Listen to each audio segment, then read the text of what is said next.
हाँ जी बच्चों, सत श्री अकाल सबनों। स्वागत है तुहाडा अपने चैनल स्टडी विद शाइना ते। इस चैनल से तुहानूं मैथ बड़े सौखे ढंग नाल समझाया जाता है। बच्चे असी class 10th NCERT CBSE math शुरू कर रखे।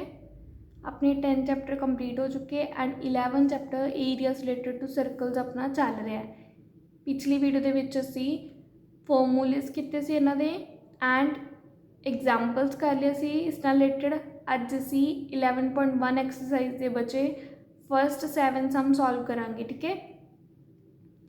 Find the area of sector of a circle with radius 6 centimetre if angle of sector is 60 degree. Theta तो एंगल ऑफ सेक्टर कितना है 60 डिग्री। रेडियस कितना सर्कल का 6 सेंटीमीटर है। एरिया ऑफ सैक्टर करना है बच्चे। जो भी अपने को सिर्फ सैक्टर का एरिया कैलकुलेट करने क्या है तो आप हमेशा माइनर वाली कैलकुलेट करते हैं। ठीक है। माइनर अगर सैगमेंट है तो भी माइनर, सैक्टर है तो भी माइनर। ठीक है। OAB C अपने इतने पॉइंट ले लिया दसन ली कि आप नीचे वाला माइनर वाला लै रहे हैं तो OACB the sector of the circle. Area of sector कितना आ गया formula theta by 360 into pi r square, क्योंकि टोटल सर्कल का 360 डिग्री एंगल ते एरिया कितना होंगे pi r square. Theta angle ते कितना होगा theta by 360 into pi r square. Theta की वैल्यू कितनी है 60 डिग्री पुट करती। 60 1 60, 66 है 360। फिर अपने को एक 6 ना 6 कट्टा गया। आंसर कितना आ गया बच्चे 22 into 6 132 divided by 7 centimetre square क्या आ गया अपना एरिया। ठीक है। सेकंड क्वेश्चन देखो, find the area of quadrant of a circle whose circumference is 22 centimetre. Quadrant बच्चे जिवें आपां कोआर्डीनेट ज्योमैट्री दे विच नहीं बनाते होंदे वो होंदे है तो 90 डिग्री का एंगल बनाता है अपने को क्वाड्रेंट। एंगल किन्ने दा आ गया अपने को 90 डिग्री सर्कल का। सरकमफ्रेंस दिता है सर्कल का, सारी बाउंड्री दी है सर्कल की। ठीक है। सरकमफ्रेंस दिता होया आपां नूं वो किन्ना है 22 सेंटीमीटर। तो 2 पाई आर सरकमफ्रेंस की होंदा अपने को 2 पाई आर। सर्कल के सरकमफ्रेंस का फॉर्मूला की होंदा अपने को 2 पाई आर। तो according to question 2 pi r is equal to 22 आ गया। 2 पाई की वैल्यू की भरांगे 22/7 इंटू आर अपने फाइंड आउट करना है इज इक्वल टू 22। आर इधर आ लिया बच्चे 22 नाल 22 कैंसिल हो चुका। देखो आर एक साइड रख के 22 7 मल्टीप्लाई आ गया 2 एंड 22 नीचे आ गए। ठीक है। 22 नाल 22 कैंसिल आउट हो गया। 7 आर की वैल्यू कितनी आ गई 7/2। तो एरिया ऑफ क्वाड्रेंट का फॉर्मूला कितना हो गया अपने को थीटा बाय 360 के हिसाब नाल। थीटे की वैल्यू कितनी पुट करनी है बच्चे आप 90 degree 360 into pi 22/7 r square 7/2 into 7/2। सब वैल्यूज कट करके आंसर कितना आ गया अपने को 77/8, क्योंकि 90 1 90, 90 4 360, 7 ना 7 कट हो गया 2 1 2, इतने कितना आ गया 11 22 कट के। ठीक है। तो होर देख लो बस आही चीज़ें कट्टन वाले 11 7 77 आ गया एंड 4 2 8 आ गया। ठीक है। तो 77/8 सेंटीमीटर स्क्वायर अपना क्या गया एरिया। स्क्रीनशॉट ले सकते हो बच्चे। थर्ड क्वेश्चन देखो, the length of the minute hand of a clock is 14 centimetre, मतलब रेडियस है। क्लॉक अपना है होंगे ना मिनट हैंड अपना सेंटर तो स्टार्ट होकर बिल्कुल लास्ट तक टच होंदा होंदा आर एंड जो होंगे अपने को मिड के विच ही होंदा। ठीक है। तो जो मिनट हैंड ऑफ की है रेडियस ऑफ क्लॉक बन जाता सर्कुलर शेप का। Find the area swapped bye the minute hand in 5 minutes. बच्चे मिनट हैंड पूरा 360 डिग्री का एंगल जो बनाती है किन्ने टाइम कर दी है 1 आवर के 60 मिनट के 60 मिनट के पूरा सर्कल कंप्लीट कर लेंदी है ना minute hand. We know that the minute hand complete 1 rotation in 1 hour और 60 मिनट्स। एक पूरी रोटेशन किन्ने मिनट के कंप्लीट कर लेंदी है 60 मिनट के। Area swept by the minute hand in 60 minute, अगर पूरी रोटेशन कंप्लीट कर लेंदी है मतलब पूरा सर्कल कवर कर लेंदी है तो कितना हो गया area swept by the minute hand in 60 minutes pi r square. ठीक है। तो एरिया है हम आप किन्ने मिनट्स के कैलकुलेट करना है बच्चे 5 मिनट्स। यूनिटरी मैथड लगा दोगे 60 नाल डिवाइड 5 ना मल्टीप्लाई तो 5/60 into pi r square. 5/60 cut के कितना आ गया बच्चे 1/12। 5 के टेबल से 12 नंबर से गया अपने को 60 इंटू पाई आर स्क्वायर। पाई की वैल्यू 22/7 आर किन्ने का 14 इंटू 14। ठीक है। आर पता लग गया सी ना अपने को 14 सेंटीमीटर दिता सीगा मिनट हैंड की लेंथ, तो वो रेडियस का काम कर रही है बच्चे। तो 7 1 7 7 2 14, 2 1 2 ਇੱਥੇ ਕੱਟ के बचे देखो पहला 2 तो इत्थे कट ले 2 1 जा 2 2 1 जा 2 11 आ गया 22 नूं कट के 2 6 आ 12 फिर आ 2 नाल आ 6 नूं कट करके कितना आ गया 3 तो अंदर सॉल्व करके कितना आ गया 11 इंटू 14 154 नीचे कितना आ गया 3 तो 154/3 सेंटीमीटर स्क्वेयर क्या आ गया अपना एरिया ऑफ सैक्टर ठीक है जिहड़ा 5 मिनट दे विच बनदा हैगा। फोर्थ क्वेश्चन देखो a code of a circle of a radius 10 centimetre subtended the right angle eight the centre angle कितना है 90 डिग्री अपने को रेडियस कितना है 10 centimetre find the area of the corresponding minor segment बच्चे हुण आपां कोड ड्रॉ करनी है जिहड़ी कोड आपां नूं कही सीगी तां ओह कोड दे थ्रू जिहड़ा अपने कोल सैक्टर दे विच्चों एक सैगमेंट बनूगा उस दा एरिया कैलकुलेट करना है ठीक है। एरिया ऑफ माइनर सैगमेंट अपने कोल ए बी कोड है ओ ए पी बी सैक्टर दे विचों माइनर सैगमेंट बन गई ए पी बी ओदा एरिया कितना आ गया सैक्टर विचों बचे ट्रायंगल माइनस कर देंगे area of sector minus area of triangle O A B area of sector का फॉर्मूला पता है अपन theta by 360 into pi r square theta कितना 90 degree 360 as it is pi की वैल्यू बचे तो 3.14 यूज़ करनी है क्वेश्चन के विच क्या होया ठीक है क्योंकि देखो 100 आ जाऊगा ना डेसिमल हटा के वो 100 नाल कट हो जाऊगा क्योंकि आर की वैल्यू अपने को 10 दी हुई है तो आर स्क्वेयर 10 इंटू 10 दो 10 कैंसल आउट हो गए ठीक है। Area of triangle O A B देखो राइट एंगल ट्रायंगल है तो half into base into height formula लगा सकते हैं हाफ इंटू बेस भी 10 है हाइट भी कितनी है 10 क्योंकि रेडियस ही बन रहे हैं दो बेस से हाइट दो ठीक है रेडियस कितना है सर्कल का 10 सेंटीमीटर सॉल्व करके 91 जा 90 94 जा 360 314 डिवाइडेड बाय 4 कितना आ गया बच्चे 78.5 इधर कितना आ गया 2 नूं कट के इत्थे 5 आ गया बच्चे 5 10 जा 50 78.5 माइनस 50 कितना हो गया 28.5 सेंटीमीटर स्क्वेयर ये कितना आ गया माइनर सैगमेंट का एरिया।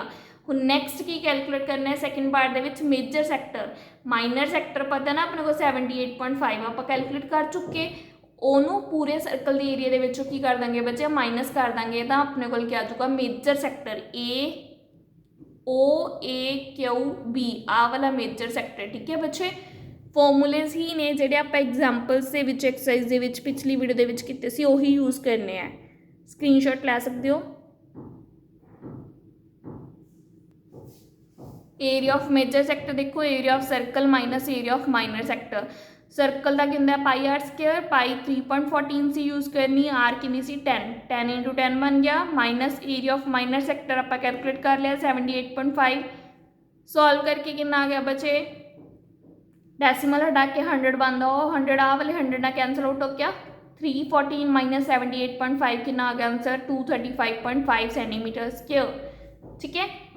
फिफ्थ क्वेश्चन देखो in a circle of radius 21 centimetre an arc subtended an angle of 60 degree at the centre angle किन्ने दा 60 डिग्री दा find the length of the arc की लेंथ मतलब क्या ए बी पार्ट कैलकुलेट करना है ठीक है आह चीज़ लेंथ ऑफ आर्क का फॉर्मूला की सी बचे theta by 360 into 2 pi r circumference के अकॉर्डिंग कैलकुलेट करांगे आपां तां थीटा कितना 60 डिग्री बाय 360 इंटू 2 पाई की वैल्यू 22/7 आर कितना अपने को रेडियस 21 सेंटीमीटर 7 1 जा 7 7 3 जा 21 60 1 जा 60 66 जा 360 3 नाल 3 कैंसल आउट हो गया ठीक है 2 नूं कट के 3 बनया सी ना अपने को 2 भी कैंसल आउट हो गया आंसर कितना आ गया 22 सेंटीमीटर आ गई बचे length of arc. Second part है area of sector formed by the arc area of sector आप कैलकुलेट करते आ रहे हैं हुण तक की theta by 360 into pi r square theta by 360 60 आ गया थीटा की जगह पाई की जगह 22/7 आर कितना 21 2 टाइम्स आ गया ठीक है।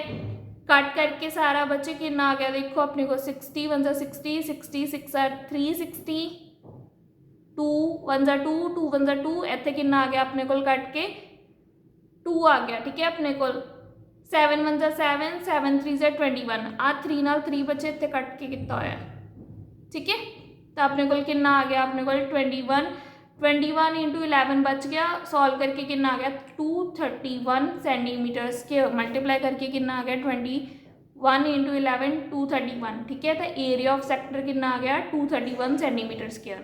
ਹੁਣ ਕੀ कैलकुलेट करना है, area of the corresponding segment formed by the code, ठीक है। Area of the segment formed by the corresponding code मतलब कि आ चीज़ कैलकुलेट करनी है। ਆਪਾਂ ਨੇ ਜਿਹੜਾ सैगमेंट है तो एरिया ऑफ सैक्टर ਦੇ ਵਿੱਚੋਂ ਜਿਹੜਾ ਆਪਾਂ 231 कैलकुलेट किया है, एरिया ऑफ ट्रायंगल की करेंगे माइनस करेंगे ਆਪਾਂ, ठीक है। स्क्रीनशॉट ले सकते हो। देखो area of segment formed by the corresponding code, area of sector OAB minus area of triangle OAB। Sector OAB आप 231 कैलकुलेट कर चुके हैं। ट्रायंगल OAB बचे 60 डिग्री है एंगल एक, एंड दो साइड्स वो इक्वल ने तो उन्होंने ओपोजिट वाले एंगल भी इक्वल हो गए, एंगल ए तो एंगल बी, तीनों एंगल इक्वल आ गए बच्चे। जो आप देख रहे हैं तो कि ट्रायंगल बन गई, ट्रायंगल OAB इक्विलेटरल ट्रायंगल बन गई, ठीक है। अगर तुम थोड़ा जिहा होर करना है तो तुम शो कर सकते हो। देखो इन ट्रायंगल OAB दे विच OA is equal to OB है, तो OA दे ओपोजिट एंगल B आ रहा है, इधर एंगल A आ रहा है। A plus angle B plus angle O 180 हो गया। A ते B इक्वल है तो कला A भर सकते हैं 2 टाइम्स A। एंगल O की वैल्यू 60 डिग्री, उधर जाके माइनस होकर कितना आ गया 120 डिग्री। 2 नाल डिवाइड करके एंगल A की वैल्यू भी 60 डिग्री आ गई, एंगल B की वैल्यू भी 60 डिग्री आ गई, एंगल O 60 है ही सीगा, तो अपने को तिन्ने ईच एंगल की वैल्यू कितनी है 60 डिग्री। तो ट्रायंगल OAB किहड़ी बन गई बच्चे, इक्विलेटरल ट्रायंगल, ठीक है। इक्विलेटरल ट्रायंगल का फॉर्मूला कहते एरिया का √3/4 इंटू साइड स्क्वेयर। साइड किहड़ी बन रही है 21 ही बन रही है क्योंकि इक्विलेटरल है तो सारी साइड्स भी तो इक्वल होंगियां। तो √3/4 21 का स्क्वेयर, √3/4 21 का स्क्वेयर कितना होता है 441। तो ये क्या आ गया, सॉल्व करने की लोड़ नहीं बच्चे, एज इट इज एक्सप्रैशन दिखा दो। तो यही क्या आ गया अपने को एरिया ऑफ कोरस्पॉन्डिंग सैगमेंट, ठीक है। 6th क्वेश्चन देखो अपने को, एक chord of a circle of radius 15 centimetre subtended an angle of 60 degree at the centre, find the area of corresponding minor and major segment of the circle. जिमें आप ऊपर third part किया है minor segment तो भी calculate करेंगे। Area of minor segment is equal to area of sector minus area of triangle. Sector का area θ/360 into πr²। Triangle केड़ी हैगी, इक्विलेटरल ट्रायंगल बन रही है, ऊपर हुनी प्रूफ करके आए 60 डिग्री वाला किवें करांगे आप, इत्थे भी तो 15 दो रेडियस बराबर आ रहे हैं ना, तो इत्थे भी सेम पार्ट के थ्रू तुसी इक्वल कर सकते हो अगर करना है। तो √3/4 साइड का स्क्वेयर, साइड कितनी है बच्चे 15 इंटू 15, थीटा कितना है 360 का, सैक्टर का 60 डिग्री बाय 360 इंटू पाई कितनी यूज़ करने कही है बच्चे इन्होंने क्वेश्चन 3.14, आर कितना है 15, ठीक है। सॉल्व करके सारा कितना आ गया अपने को area of sector 117.75 minus triangle का एरिया कितना आ गया 97.3125, ठीक है। डिवाइड करना ही है नॉर्मली, तो इनू माइनस करके कितना आ गया 20.4375 सेंटीमीटर, ठीक है। कि आ गया माइनर सैगमेंट का एरिया। मेजर सैगमेंट किवें कड्डांगे, टोटल सर्कल के एरिया के विचों देखो, क्योंकि माइनर वाला इन्ना पार्ट काट देंगे तो पिछे मेजर है गया ना अपने को, तो टोटल सर्कल के एरिया के विचों माइनर सैगमेंट का एरिया की कर देंगे बच्चे, माइनस कर देंगे, ठीक है। समझ के स्क्रीनशॉट ले सकते हो बच्चे। देखो area of major segment, area of circle minus area of minor segment. Area of circle πr² 3.14 into r कितना है 15 इंटू 15, माइनर सेगमेंट आप सॉल्व करके आए हुनी 20.4375 माइनस करके कितना आ गया बच्चे, पहला ना सॉल्व करो देखो 3.14 इंटू 15 कितना आ गया 706.5, ठीक है। मल्टीप्लाई करके देखना सिंपली, फिर माइनस 20.4375 ਦੇ ਵਿੱਚ ਕੀਤਾ ਤਾਂ कितना आ गया 686.0625 सेंटीमीटर स्क्वेयर आ गया अपने को area of corresponding major segment. 7th question देखो, a chord of a circle of radius 12 centimetre subtended an angle of 120 degree, इतने 120 डिग्री बन रहा है तो अपने को ट्रायंगल कोई भी नहीं बन रही, ना इक्विलेटरल ना right angle triangle. At the centre find the area of the corresponding segment of the circle. Segment ही करना है बच्चे अपने, तो फॉर्मूला तो सेम है, area of segment is equal to area of sector minus area of triangle. Area of sector आप calculate कर लेंगे θ/360 इंटू πr² ना, बट अपने को एरिया ऑफ ट्रायंगल अपन कैलकुलेट करना पड़ेगा, ठीक है। तो ट्रायंगल अपन एक बार काट के दिखाती, देखो OAB, ओ तो अपन ने परपेंडिकुलर ड्रॉ कर लिया कोड से, सेंटर तो कोड से परपेंडिकुलर ड्रॉ किया, क्योंकि अपन पता है ना अपने को सेंटर तो कोड से परपेंडिकुलर ड्रॉ होंगे तो कोड में 2 इक्वल डिवीजन के डिवाइड कर देंगे, ठीक है, बायसेक्टर बन जाता है। तो देखो ये दो ट्रायंगल्स बन गया OAM एंड OBM। दोहां दे विच प्रॉपर्टीज देखो OA ते OB इक्वल है, रेडियस ने के सर्कल दे OM कॉमन है, angle OMA is equal to OMB each 90 degree आ रहा है अपने को। ठीक है, तो तिने प्रॉपर्टी के थ्रू RHS के थ्रू ये दो ट्रायंगल्स की हो गया कॉन्ग्रेंट हो गया तो इन्हों के एंगल्स आप इक्वल कर सकते हैं AOM BOM। बाय सिंपलिसिटी पूरे किन्ने दे 120 दे, तो दो इक्वल करके किन्ने दे रह गए 60 डिग्री दे हाफ करके। ठीक है ना, तो आपको एंगल पता लग गया एक ट्रायंगल के अंदर, मतलब कि बच्चे क्यों किया आपको ये 120 दिता होया सी, आपने पूरी की पूरी 120 वाली ट्रायंगल एक राइट एंगल ट्रायंगल के तोड़ता। ठीक है, क्योंकि आपको पता है आप ट्रिग्नोमेट्री चैप्टर के राइट एंगल ट्रायंगल के साइड्स कैलकुलेट कर सकते हैं, क्योंकि आपको एरिया ऑफ ट्रायंगल कढ़ने लिए पूरा का पूरा बेस चाहिए AB एंड हाइट चाहिए OM। तो OM हाइट बना के एक राइट एंगल ट्रायंगल बन गई, उस तो आप OM तो AM की वैल्यू कैलकुलेट कर लेंगे। AM की है अपने को AB का हाफ है, AM को अगर 2 टाइम ना मल्टीप्लाई कर देंगे 2 ना मल्टीप्लाई कर देंगे तो AB आ जाऊगा ना अपने को बेस। समझ गया भाई क्यों कर रहे हैं ना कुछ। तो 60 डिग्री एंगल आ गया अपने को, 90 की अपने को ट्रायंगल हैगी राइट एंगल ट्रायंगल है, तो ये आप ट्रिग्नोमेट्रिक रेशियो लगा के AM तो OM कैलकुलेट कर लेंगे। ठीक है, समझ के स्क्रीनशॉट ला सकते हो बच्चे। देखो एंगल कितना वो 60 डिग्री, M तो किसी 90 डिग्री का एंगल राइट एंगल। ठीक है, राइट एंगल ट्रायंगल OA रह गया अपने को, OA की वैल्यू कितनी है अपने को 12 सेंटीमीटर रेडियस ऑफ सर्कल। अपने सिर्फ एक पता है हाइपोटेन्यूज। ठीक है, हुण आप बेस भी कैलकुलेट करना है परपेंडिकुलर भी कैलकुलेट करना है। जो आप एडजेसेंट साइड के नाल हाइपोटेन्यूज की रेशियो लैंने आ तो की बनती होंगी है, किहड़ी ट्रिग्नोमेट्रिक रेशियो बनती है कॉस वाली। कॉस 60 डिग्री बन रहा है, एंगल 60 है, कॉस 60 की वैल्यू कितनी होंगी है 1/2। OM as it is OA कितना 12 उधर आके मल्टीप्लाई हो गया 12/2 कितना आ गया 6 सेंटीमीटर। तो हाइट कितनी आ गई अपने को OM 6 सेंटीमीटर आ गई। हुण अपने को AM कैलकुलेट करना अपने AM बाय OA। AM की ऑपोजिट साइड है, हाइपोटेन्यूज नाल रेशियो कितना बनाती है साइन, ट्रिग्नोमेट्रिक रेशियो साइन 60 कितना होंगे √3/2। OA कितना अपने को 12 मल्टीप्लाई करके कितना आ गया 6√3 सेंटीमीटर आ गया। बट ये अपने को हाफ आया 2 टाइम्स करके आप पूरा का पूरा बेस कैलकुलेट कर लेंगे AB, क्योंकि अपने को AM इज इक्वल टू की है MB। ठीक है, सेंटर तो जो कोड से परपेंडिकुलर ड्रॉ होंगे वो बायसैक्ट कर देंगे। ठीक है, तो AB कितना आ गया 2 टाइम्स ऑफ AM, 2 × 6√3 कितना आ गया अपने को 12√3 सेंटीमीटर आ गया। एरिया ऑफ ट्रायंगल OAB बस half into base into formula लगाना है हाइट वाला। ठीक है, तो हाफ इंटू बेस कितना है AB, हाइट कितना है OM। AB की वैल्यू कितनी कैलकुलेट की है 12√3, OM हाइट कितनी कैलकुलेट की आपने 6, 2 × 1 = 2, 2 × 3 = 6, तो 12 × 3 = 36, √3 एज इट इज आ गया। √3 की बच्चे तो क्वेश्चन के वैल्यू दी हुई है 1.73, तो वैल्यू पुट करके कितना आ गया answer 62.28 centimetre square. Area of segment आप फर्स्ट इक्वेशन जी बनाई सी, area of sector minus area of triangle. Area of sector θ/360, θ total कितना बनता सी सैक्टर का 120 degree by 360 into pi 3.14 into R² 12 × 12।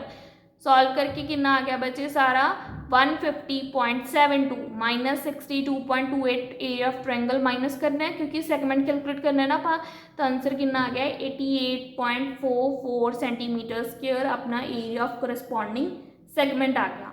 समझ के बच्चे ਉਹੀ ਫਾਰਮੂਲੇਸ ने ਜਿਹੜੇ ਆਪਾਂ 4 यूज़ कर रहे हैं। ट्रायंगल का ਆਪਾਂ ਨੂੰ तो देखना पऊगा कि राइट एंगल ट्रायंगल है, इक्विलेटरल है, या अपने को सिंपल स्कैलन ट्रायंगल सी या आइसोसेल सी। ठीक है, तो अपने को स्कैलन तो ये बनूगी नहीं, क्योंकि रेडियस तो 2 इक्वल आएंगे ही आएंगे 2 साइड्स।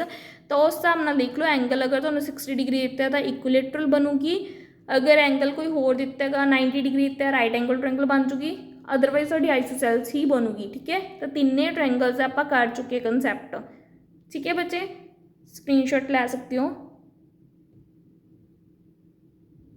होप सो तुहानूं अज की वीडियो पसंद आई होगी। अगर चंगी लगी तो लाइक सबसक्राइब शेयर करना ना भुल्लियो।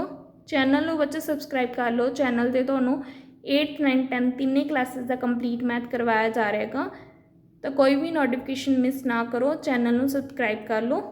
ठीक है, थैंक यू।